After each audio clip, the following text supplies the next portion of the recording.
second pose we'll be taking a look at today is shoulder stand, one of my favorite inversions. It's fantastic. It's a great way to calm you down, so it's a good thing to put toward the end of your practice a little bit. And it's also just really, really great to drain all of the blood down. A couple of things that you do want to keep in mind about inverting is if you have high blood pressure, glaucoma, floating retinae, ladies' holiday, you probably want to skip this pose, or any inversion for that matter. I would suggest the same as far as bulging discs go. You don't want to do anything that's going to put too much pressure on the spine, so these particular inversions would not be recommendable. And you can do all sorts of different things for those, but I'll do another tutorial about that some other time. For today, if you are safe and you don't have any of those sort of counter indications for this pose, shoulder stand is the direction we're moving in. Now, I personally like to have a blanket to play with because when you're doing shoulder stands, you want to keep the natural curve of your neck intact. You don't want to continuously press the neck completely flat onto the floor because over time that's actually going to generate some damage up here, and you want to keep your neck safe, healthy, and happy for a very long time. So I like to use a blanket. If you don't have a blanket, you can use your mat, and I'll show you how to do that. But let's start with the blanket first. So you'll take your blanket and make a sort of padding or an extra sort of length for your neck. This might be a little much. It depends on what kind of blanket you have. If you have one of those regular, I guess we call them the yoga room mat or blankets, then it would probably look like this, and it would be sufficiently padded that you could use it. This particular one that I'm using is a little thinner, so I like to double it up one more time. But you want to make sure that it's not too chunky in the back, because then it's going to be uncomfortable. So just take your time to play around with it. Find a comfortable sort of length for that. See, I have to play around with it now too.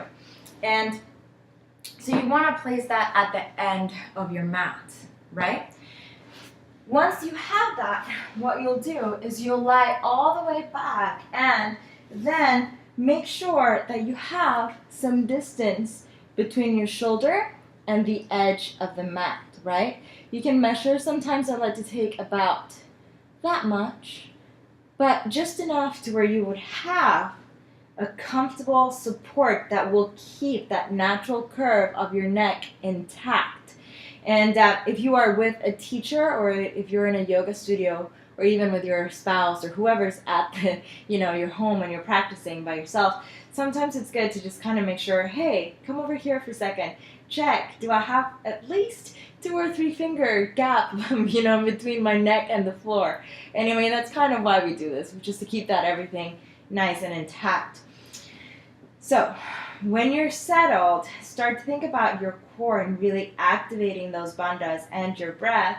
And you can bring the legs in first. If you're beginning, sometimes it's recommendable to send the legs all the way back first, which would look like this, all the way back. Then you can support your back with your hands and maybe bring one leg up at a time, right? That's if you're not sure of your core, that would probably be the best. The other way to kind of come into the pose would be legs straight. Use the core to lift slowly. Support the back. Slide the shoulders under. Now when you're here, you'll notice I'm not looking to the side.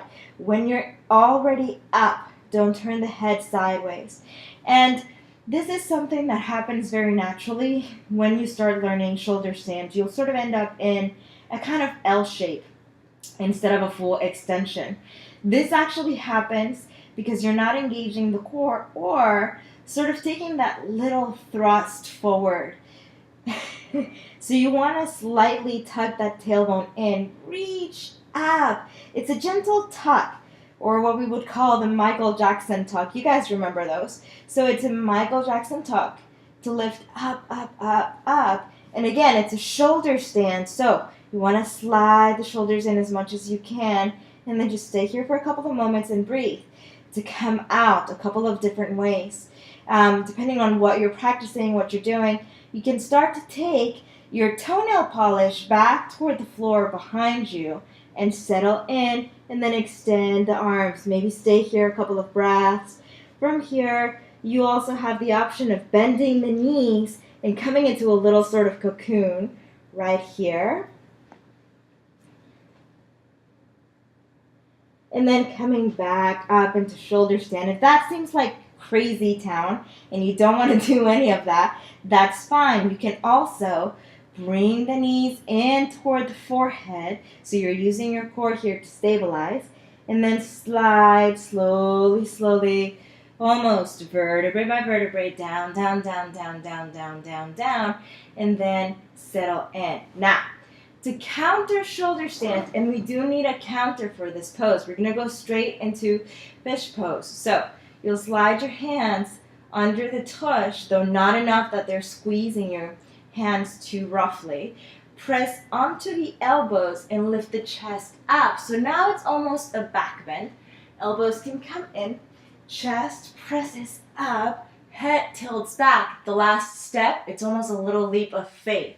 You have to drop the head down onto the mat and then breathe. So this would be your counter. And you want to spend a couple of breaths here just to let everything settle in. It's a great pose if you're dealing with thyroid issues or if you just want to keep your thyroid healthy. And it's just a phenomenal way to come down from that lovely, lovely inversion. So there we have the first direction. That was with the blanket. If you don't have a blanket, same idea with your mat. Roll it over a couple of times. This mat's a little bit thicker, so I can maybe fold it once or twice, and that'll suffice. If your mat is super, super thin, you might want to roll it over a couple of times, and everything else remains the same. So when you lie down, you want to have enough space for the neck to settle down and keep that natural curve. Shoulders will be flat onto the blanket or mat. And then, just little by little, start to progressively take the legs up. Use the core. If you're just depending on the strength of the legs to reach the legs up to the sky, they're not quite going to make it. You have to engage the core. Use your breath. Think about the inhale almost filling you up like a balloon, like a helium balloon. It'll start to take the legs all the way back up. And again, just take your time to settle in when you get there. And then you've got your shoulder stand. All right, I hope that these tips were helpful to you guys. If you have any questions, feel free to ask. Send me emails, leave me comments, whatever it is that you need, and start thinking about what it is that you want to take a look at next. I have an idea for what we're going to look at in terms of alignment, but if you have a pose in mind that you really want to look at, then go ahead and email me and we'll discuss it or consider it. All right, you guys, have a wonderful day.